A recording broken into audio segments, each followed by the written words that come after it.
Hello everyone, मेरा नाम शोहेब है और मैं एसएससी एमटीएस 2024 के थ्रू जीएसटी डिपार्टमेंट में सेलेक्ट हुआ हूँ। तो आज की इस वीडियो में मैं बात करूँगा कि मैंने इंग्लिश की तैयारी कहाँ से की और कौन से रिसोर्स अपनाए और मेरा इंग्लिश का जो स्कोर है वो कैसे इम्प्रूव हुआ, कैसे जो मेरा 50 नंबर आ रहा था 75 में वो कैसे 71 पर गया, इसके बारे में मैं डिस्कशन करूँगा। और बहुत से कमेंट्स आ रहे थे कि स्ट्रेटजी का वीडियो बनाइए और जीके का और इंग्लिश का। तो आज का ये वीडियो इंग्लिश पे रहेगा, बाकी नेक्स्ट जो वीडियो आएगा वो जीएस पे आएगा, ठीक है ना। तो मैं पहले इंग्लिश का आप लोगों को बता दे रहा हूँ अच्छे से, उसके बाद हम लोग आगे बात करेंगे कि इसको कैसे करना है और भी सब्जेक्ट को कैसे कवर करना है 5 से 6 महीने के अंदर में, ठीक है ना। तो मैं पहले आपको स्क्रीन पर लेके चलता हूँ, मैंने वो पीपीटी बनाया है तो उसमें आप लोगों को ज़्यादा सही समझ में आएगा। तो दोस्तों देखिए, ये मैंने पीपीटी बनाया है। तो पहले हम लोग थोड़ा सा रिकैप कर लेते हैं कि एसएससी एमटीएस में क्या क्या रिक्वायरमेंट होता है। तो सबसे पहले देख लीजिए यहाँ पे ना आपका 3 टियर पे इसका सिलेक्शन होता है एसएससी एमटीएस का, ठीक है ना। आपका पहले एक ऑब्जेक्टिव टेस्ट होता है सीबीटी, कंप्यूटर पे एक एग्ज़ाम होगा आपका 4 सब्जेक्ट पे। और उसके बाद जिन जिन लोगों ने हवलदार का भी जो है प्रेफरेंस में डाला होगा उनका पीईटी और पीएचटी होता है।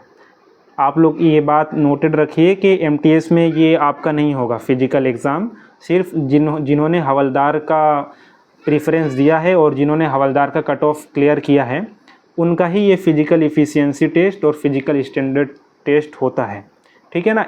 एमटीएस और हवलदार दोनों का अलग अलग जो है कट ऑफ निकलता है, ठीक है। उसके बाद आपका एक डॉक्यूमेंट वेरिफिकेशन होगा आखिरी में और मेडिकल टेस्ट होगा, जिसका वीडियो मैंने डाल दिया है वो आप देख सकते हैं, ज़्यादा हार्ड होता नहीं। इसके बाद जो है कैसे एग्ज़ाम होता है वो देखते हैं।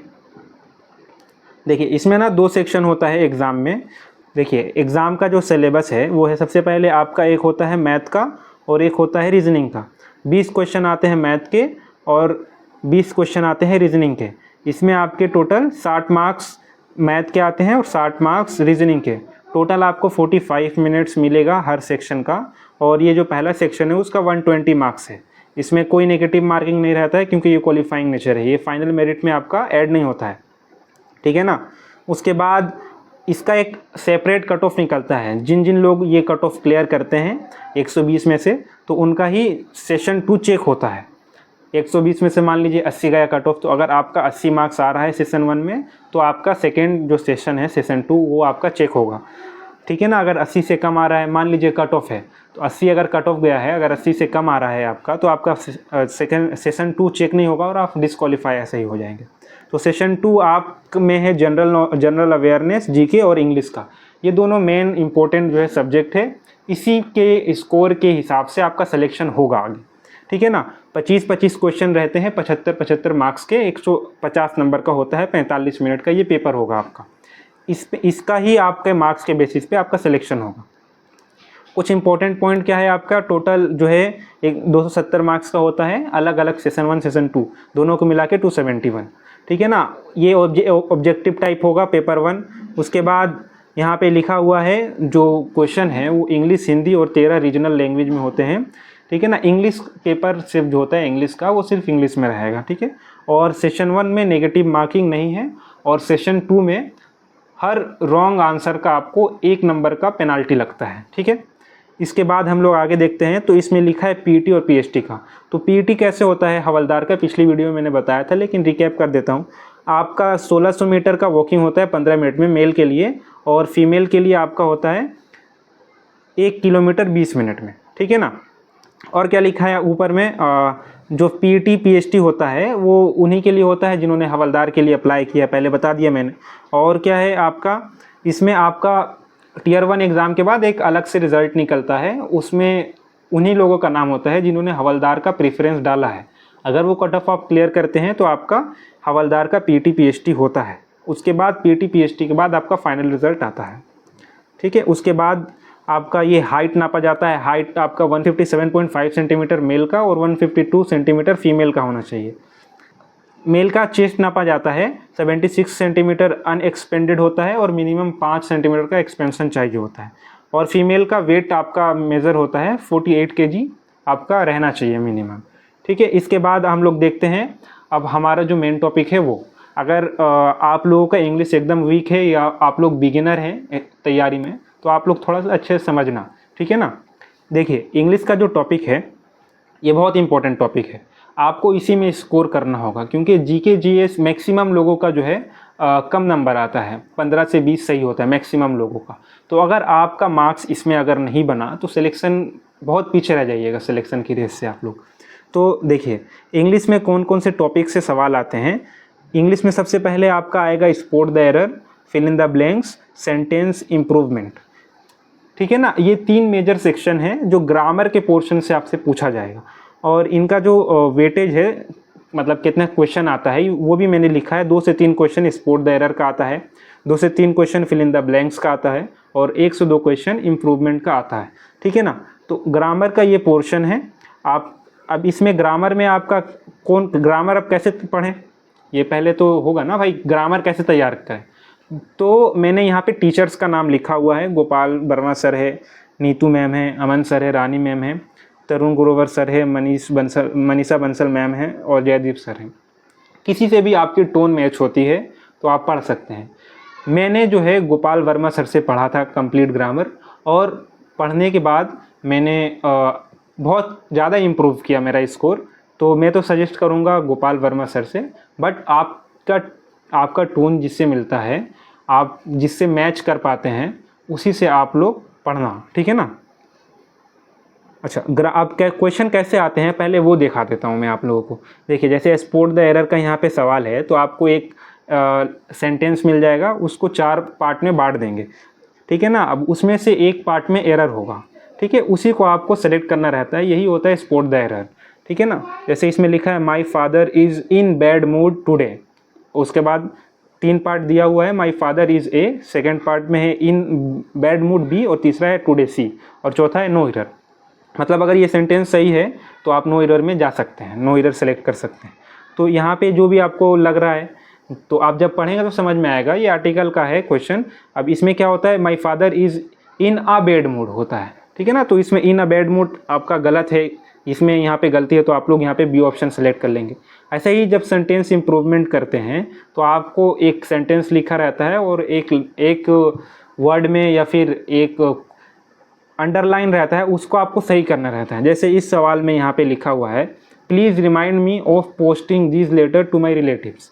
तो इसमें क्या आएगा सही, अब उसमें से आपका 4 ऑप्शन दिया हुआ है, ठीक है ना, जिसमें से एक आपका ऑप्शन है नो इम्प्रूवमेंट। अगर आपको लगता है कि ये जो लिखा हुआ है पहले से वो सही है, इसमें इम्प्रूवमेंट की ज़रूरत नहीं है, तो आपको वो सेलेक्ट करना होता है। या फिर अगर जो 3 ऑप्शन दिया हुआ है, अगर आपको लग रहा है कि ये तीनों में से कोई एक सही है, तो आपको वो सेलेक्ट करना होगा। तो इसमें तो please remind me to post this letter to my relative, तो 1 नंबर होगा आंसर इसका, तो ए पे आपको यहाँ पे क्लिक कर देना है, वो आपका आंसर हो जाएगा, ठीक है ना। और एक फिल इन द ब्लैंक्स आपको दिखाता हूँ मैं। तो यहाँ पे आप देख रहे होंगे द पुअर मैन वाज, उसके बाद खाली जगह है, ब्लैंक है, एंट्री टू द रेस्टोरेंट। तो यहाँ पे 4 ऑप्शन है यहाँ पे आपका, तो ऐसे ही रहता है, ठीक है ना। तो 4 ऑप्शन में से आपको एक ऑप्शन सेलेक्ट करना होता है जो सुइटेबल हो ब्लैंक में, ठीक है। तो यहाँ पे जैसे सवाल के हिसाब से यहाँ पे तो डिनाइड होगा आंसर, तो यहाँ पे डिनाइड आप सेलेक्ट कर लेंगे तो आपका सही आंसर माना जाएगा।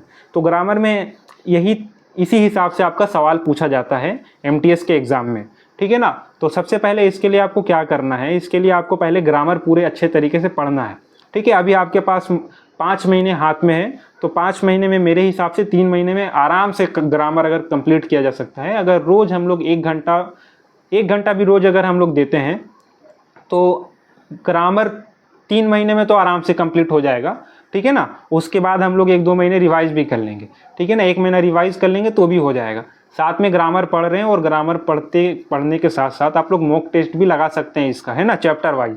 जैसे आप लोगों ने ग्रामर में क्या क्या आता है सब्जेक्ट, वो भी बता देता हूँ। ग्रामर में क्या क्या टॉपिक आता है, आपका आर्टिकल आता है, आर्टिकल से बहुत सारा क्वेश्चन आता है। तो आर्टिकल का आपने वीडियो देखा, अच्छे से नोट्स वगैरह खुद से बनाया, देखिए। और ये बात अच्छे से समझ लीजिए कि आप जब भी वीडियो देखेंगे तो वीडियो देखने के बाद आप लोग उसको नोट डाउन करेंगे, कंसेप्ट को पूरा पहले नोट डाउन करना है। उसके बाद एक कॉपी में नोट डाउन पूरा है, सवाल भी है, कंसेप्ट भी है। दूसरा एक अच्छा कॉपी आपको अलग से बनाना है, फेयर कॉपी, जिसमें सिर्फ आपका फॉर्मूला रहेगा जो खुद से आप लिखेंगे, ठीक है ना। जो आपने पहले रफ में लिखा था वो आपको फ्रेश कॉपी बनाना है, जिसमें सिर्फ फॉर्मूला होगा, वो आपको हेल्प करेगा जब आपका एग्ज़ाम नज़दीक होगा, ठीक है ना।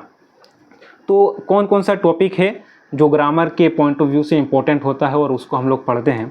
देखिए, आर्टिकल है सबसे पहले, उसके बाद नाउन आता है, प्रोनाउन आता है, एडजेक्टिव है, वर्ब है, एडवर्ब है, टाइम एंड टेंस है। इससे बहुत सारा क्वेश्चन आता है, आर्टिकल से बहुत सारा क्वेश्चन आता है।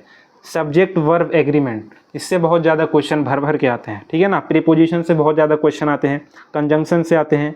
वॉइस और नरेशन जो है एमटीएस में ना के बराबर पूछता है, ठीक है ना। कभी कभार भूले भटके अगर आ गया तो आ गया, वरना एमटीएस में वॉइस और नरेशन नहीं पूछा जाता है, ठीक है ना। तो आप लोगों के पास ज़्यादा टॉपिक नहीं है, ये टॉपिक आपके 3 महीने में आराम से कवर अप हो जाएंगे, ठीक है। बाकी आगे मैं बताऊंगा और कैसे किया जाए, ठीक है ना। ये आपको ग्रामर का पोर्शन समझ में आया और मैंने टीचर का भी बता दिया। बुक से अच्छा मेरे को यही मैं आप लोगों को सजेस्ट करूँगा, कोई टीचर से पढ़िए, वो बेटर होगा, ठीक है। तो मैं अपना भी बता दिया मैंने कि मैंने गोपाल वर्मा सर से कंप्लीट किया था ग्रामर, ठीक है। उसके बाद जो है टॉपिक है वो है वोकैब का, ठीक है ना। वोकैब में क्या क्या आता है, सिनोनिम आता है, एंटोनिम आता है, आपका वन वर्ड सब्स्टिट्यूशन आता है, और इडियम्स एंड फ्रेज आता है। इसके बाद एक और आता है स्पेलिंग चेक का, मिस स्पेल्ड या स्पेलिंग करेक्ट द स्पेलिंग। ये 5 टॉपिक हैं जो आपको वोकैब में मिलते हैं। ये पाँचों को मिला के 12 से 15 क्वेश्चन आपके आते हैं। तो मैं आप लोगों को बता रहा हूँ कि अब इसको कैसे कंप्लीट करना है। मैंने कैसे कंप्लीट किया पहले ये समझिए। मैंने जो है प्रीवियस ईयर जो वोकैब्स पूछे गए थे डिफरेंट एग्ज़ाम में एसएससी के, मैंने वो पढ़ा तो उससे मेरा बहुत ज़्यादा इम्प्रूव हुआ है वोकैब। और साथ साथ मैं टेलीग्राम पे बहुत सारे चैनल में ऐड था, तो वहाँ पे जैसे सर के चैनल पे मैं ऐड हूँ तो वहाँ पे वोकैब आ रहा है डेली 10, तो उसको देख रहा हूँ, मैं उसको अटेम्प्ट कर रहा हूँ। वो अगर गलत हो रहा है तो मैं उसको नोट डाउन कर रहा हूँ, तो ऐसे इम्प्रूव हो जाता है बहुत ज़्यादा, ठीक है ना। तो इसके लिए आप पहले तो आप प्रीवियस ईयर कोई भी बुक ले सकते हैं, पिनेकल का हो गया या किरण का हो गया या फिर ब्लैक बुक का हो गया। कोई भी PYQ बुक उठाइए जिसमें 4-5 साल का वोकैब दिया हो और उसको अच्छे से पढ़िए, ठीक है ना। अब जैसे किरण का बुक मैं पढ़ रहा हूँ तो उसमें क्या है, किरण के बुक में एक क्वेश्चन दे दिया, उसका 4 ऑप्शन दिया है, जैसे एग्ज़ाम में आता है। तो मैंने तो पहले याद कर लिया जो क्वेश्चन दिया था उसका आंसर क्या है। अब उसके बाद जो 3 और क्वेश्चन दिया है, जो 3 ऑप्शन दिया है, उसका भी मैंने क्या किया, मैंने गूगल से देखा उसका क्या मीनिंग होता है और उसका आसपास का सिनोनिम 1-2 लिख लिया और उसको भी पढ़ दिया। तो इससे आपका ज़्यादा वोकैब बिल्ड होगा और ये बहुत ज़्यादा बेनिफिट करेगा आपको एग्ज़ाम में, ठीक है ना। तो ऐसे आपको सिनोनिम एंटोनिम ये करना है और साथ में आपका वन वर्ड सब्स्टिट्यूशन भी ऐसा ही करना है। ईडियम और फ्रेज के लिए आप लोग जो है मेरे हिसाब से आप लोगों को ना फॉलो करना चाहिए कोई भी PDF को, ठीक है ना। बुक में क्योंकि 4 ऑप्शन रहेगा तो थोड़ा कन्फ्यूज़न हो जाता है ईडियम एंड फ्रेज में, तो कोई भी एक PDF ले लीजिए। मैंने जो PDF से पढ़ा है वो मैं ग्रुप में अपलोड कर दूंगा टेलीग्राम वाले में, तो उसमें से आप वो डाउनलोड करके पढ़ सकते हैं। आपको 1000 या 1200 ईडियम्स याद करने हैं 5 महीने में, तो हो जाएगा, वो ज़्यादा बड़ी बात है नहीं, ठीक है ना। और स्पेलिंग का क्या है ना, स्पेलिंग आपको याद करते रहना है। आप कोई भी कभी भी चलते चलते कहीं पे दीवार में इंग्लिश पोस्टर लगा हो तो इंग्लिश का कुछ स्पेलिंग लिखा हो तो उसको आप मेमोराइज करने की कोशिश करिए, है ना। और अलग से सेक्शन भी आता है किताब में, बुक्स में, या फिर PDF भी मिलता है उसका, तो उसको अगर आप पढ़ लेते हैं अच्छे से तो वो सफिशेंट है, हो जाएगा वो, ठीक है ना। अब मिस स्पेल्ड वर्ड भी 2 तरीके से आता है। एक तो पूछता है कि करेक्ट द स्पेलिंग वर्ड को चूज़ करना, दूसरा पूछता है कि मिस स्पेल्ड या इनकरेक्ट जो वर्ड है 4 ऑप्शन में से उसको सेलेक्ट करना, ठीक है ना। और इसमें बहुत ज़्यादा गलती इस वजह से होती है इंग्लिश में, क्योंकि हम लोग क्वेश्चन को सही से पढ़ते नहीं हैं। सिर्फ देखा कि क्वेश्चन ये है, अब उसका सिनोनिम लिखा हुआ है नीचे में तो सिनोनिम मार दे, लेकिन क्वेश्चन में पूछा एंटोनिम। तो सबसे पहले आपको देखना है कि क्या पूछ रहा है सवाल में, एंटोनिम पूछ रहा है या फिर सिनोनिम पूछ रहा है या फिर करेक्ट द स्पेलिंग पूछ रहा है या इनकरेक्ट द स्पेलिंग पूछ रहा है। तो आपको अच्छे से पहले सवाल को पढ़ना है, क्योंकि इंग्लिश और GK में आपको बहुत टाइम मिले, ठीक है ना। तो टाइम को यूटिलाइज करना है, ऐसे नहीं कि छोटी छोटी गलतियों की वजह से अपना नंबर आप कम कर बैठे, ठीक है। तो ये वोकैब का ये बात हुआ। उसके बाद एक और आपका सेक्शन आता है जिसको हम लोग बोलते हैं RC, reading comprehension. Reading comprehension में MTS में जो आता है, रीडिंग कॉम्प्रिहेंशन में बहुत सारे चीज़ है, जैसे पैसेज का हो गया, अनसीन का हो गया, पैराजंबल हो गया। लेकिन जो एमटीएस में पूछता है एसएससी, वो पूछता है आपका क्लोज टेस्ट के ऊपर। क्लोज टेस्ट का भी मैंने वीडियो ये पीपीटी बनाया हुआ है, मैं आपको दिखाता हूँ। क्लोज टेस्ट में क्या रहता है, क्लोज टेस्ट में आपका ना एक पैराग्राफ दे देगा, उसमें 5 जगह पे जो है वो ब्लैंक छोड़ देगा। वो 5 आपका ऑप्शन रहेगा, 5 क्वेश्चन रहेगा बेसिकली, उसमें 4-4 ऑप्शन रहेगा, उसको आपको फिर फिल करना रहता है। अच्छा, ये क्लोज टेस्ट जो होता है उसमें आपका ग्रामर का और वोकैब का दोनों पार्ट इसमें मिक्स होता है, ठीक है ना। कहीं आपको ग्रामर के हिसाब से पूछ लेगा कि यहाँ पे ए लगेगा, एन लगेगा, दा लगेगा, क्या लगेगा, या फिर उसके बाद कभी कभी स्पेलिंग के हिसाब से, वोकैब के हिसाब से, मीनिंग के हिसाब से आपसे पूछता है क्लोज टेस्ट में। तो कॉम्प्रिहेंशन है वो आपका स्ट्रॉन्ग उसी वक्त होगा जब आपका ग्रामर और वोकैब दोनों आपका स्ट्रॉन्ग हो। तो इस बात को आपको ध्यान में रखना है। और ये 5 नंबर का आता है, तो अगर आपका ये 5 नंबर आपको चाहिए तो आपको पहले के 2 जो है ग्रामर और वोकैब, उसको आपको स्ट्रॉन्ग करना पड़ेगा। अब ये क्लोज टेस्ट के लिए आपको और रीडिंग कॉम्प्रिहेंशन के लिए क्या करना है, आपको फॉलो करना है कोई भी एक मोबाइल में न्यूज़ का ऐप, जैसे इनशॉट हो गया या फिर और भी कोई ऐप हो गया। ये इसलिए करना है क्योंकि आपका जो रीडिंग का हैबिट है वो स्पीड हो, आपका इंग्लिश पढ़ने का और इंग्लिश का अंडरस्टैंडिंग का, समझने का जो स्पीड है वो इम्प्रूव हो। अगर ऐसा आपका हो जाएगा तो आपको आसानी होगा क्लोज टेस्ट में, ठीक है ना। तो कोई भी आप ऐप यूज़ कर सकते हैं, उसको आधा घंटा 15 मिनट पढ़ सकते हैं और समझकर, या फिर कोई न्यूज़पेपर भी पढ़ सकते हैं समझकर, या फिर जब प्रीवियस ईयर कोई बुक लेते हैं आप तो उसमें भी क्लोज टेस्ट दिया हुआ रहता है, उसको भी सॉल्व करेंगे तो हो जाएगा वो, ठीक है। और यहाँ पे आप लोग सिनोनिम एंटोनिम्स का भी देख सकते हैं कैसे दिया रहता है, मिस स्पेल्ड वर्ड भी मैंने आपको बता दिया, ठीक है। अच्छा, अब कुछ बातों का आपको ध्यान रखना है, कुछ बातों का ध्यान रखना है आपको कि आपको किसी भी एक चीज़ को फॉलो करना है, ठीक है ना। टीचर को जो भी फॉलो कर रहे हैं, एक टीचर को फॉलो करना है। कोई भी बुक को या पीडीएफ को फॉलो कर रहे हैं तो एक को करना है, ठीक है ना। मल्टीपल रिसोर्स के पीछे नहीं भागना है, क्योंकि हमारे पास टाइम कम है, ठीक है ना। तो ये बहुत ज़्यादा इशू क्रिएट हो जाएगा अगर आप मल्टीपल रिसोर्स के पीछे भागते हैं। तो किसी भी एक टीचर को चूज़ कर लीजिए कि मेरे को इस टीचर से पढ़ना है, उसके बाद आप उनसे पूरा सिलेबस या पूरा कोर्स कंप्लीट करिए, आप अच्छा स्कोर कर पाएंगे, ठीक है ना। अच्छा, उसके बाद मैं आप लोगों को बता रहा हूँ क्या है आपका, हाँ, नोट डाउन आप लोगों को करना है। क्या नोट डाउन करना है, आप लोगों को अब मॉक देना स्टार्ट करना होगा। आधा सिलेबस आपका जब कंप्लीट हो जाएगा तो आपको मॉक देना स्टार्ट करना होगा, ठीक है ना। अब मॉक देंगे कैसे, जब मॉक देंगे तो हमारा क्वेश्चन गलत होगा, हमारा जब क्वेश्चन गलत होगा तो उससे हम लोग सीखेंगे। कैसे सीखेंगे, समझिए बात।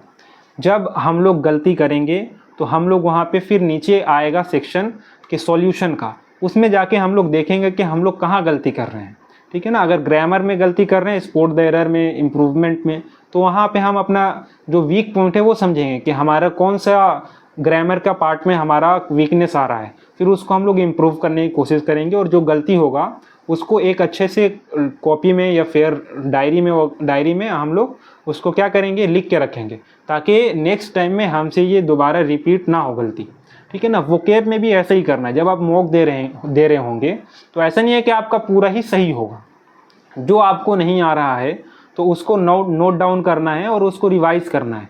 क्योंकि जो आपने एक बार गलती कर दिया, पॉसिबिलिटी है अगर आप उसको अच्छे से नहीं पढ़ कर गए, दोबारा अगर वो क्वेश्चन आ जाएगा, दोबारा आप गलती करेंगे, तो उसको बार बार आपको रिवाइज करना होगा। मॉक टेस्ट जो मॉक देंगे आपको और जो आपसे नहीं बनेगा उसको अच्छे से आप अगर रिवाइज करते हैं तो आपका बहुत ज़्यादा इम्प्रूवमेंट होगा, ठीक है ना। इसके बाद मैं आप लोगों को और बता रहा हूँ क्या, रीडिंग कॉम्प्रिहेंशन का मैंने बता दिया। कम से कम आपको 30 मिनट्स डेली देना है, न्यूज़पेपर के माध्यम से हो, किसी ऐप के माध्यम से हो, आपको 30 मिनट्स रीडिंग करना है समझ कर इंग्लिश को। और वहाँ पे आपको जब आप पढ़ेंगे ना तो पढ़ते पढ़ते आपको एक अंडरस्टैंडिंग हो जाएगा कि यहाँ पे आर्टिकल कौन सा लगेगा, कौन सा पार्ट ऑफ स्पीच है। ये पढ़ते पढ़ते आपका अंडरस्टैंडिंग बिल्डअप हो जाएगा, ठीक है ना। मेरा भी ऐसा ही बिल्डअप हुआ है, मैंने भी मॉक टेस्ट लगाया बहुत।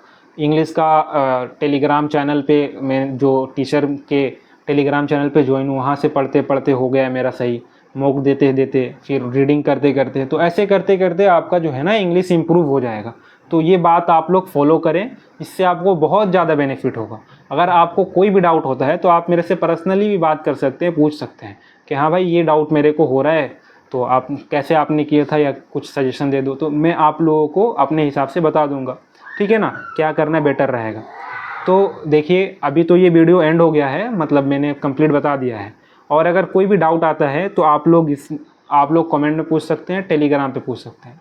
एक और बात, आप लोग टेलीग्राम चैनल में ज्वाइन हो जाइए, क्योंकि इस पे मैं जो है प्लानिंग है कि इस पे इंग्लिश का जो नोट्स है और जो इम्पोर्टेंट वोकैब होगा, इम्पोर्टेंट इडियम्स होगा, वो सब मैं अपलोड करता रहूँगा, है ना।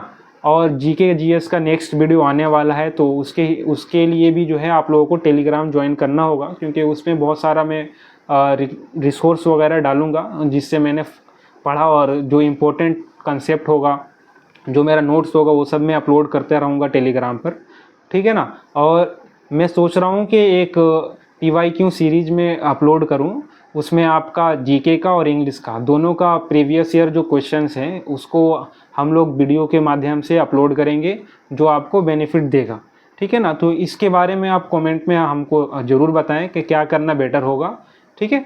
तो तब तक के लिए आप लोग पढ़ते रहिए, हम लोग ट्राई करते हैं कुछ अच्छा और देने का आप लोगों को, ठीक है ना। और अच्छा लगा वीडियो अगर आप लोगों को, तो आप सब्सक्राइब कर सकते हैं और लाइक कर सकते हैं। और अगर अच्छा ना लगा तो आप लोग कमेंट में सजेशन दे सकते हैं कि और क्या करें हम लोग कि इम्प्रूव हो हमारा भी और आपका भी, हम लोग हेल्प कर पाएँ, ठीक है ना। तो तब तक के लिए मिलते हैं, ओके, थैंक यू।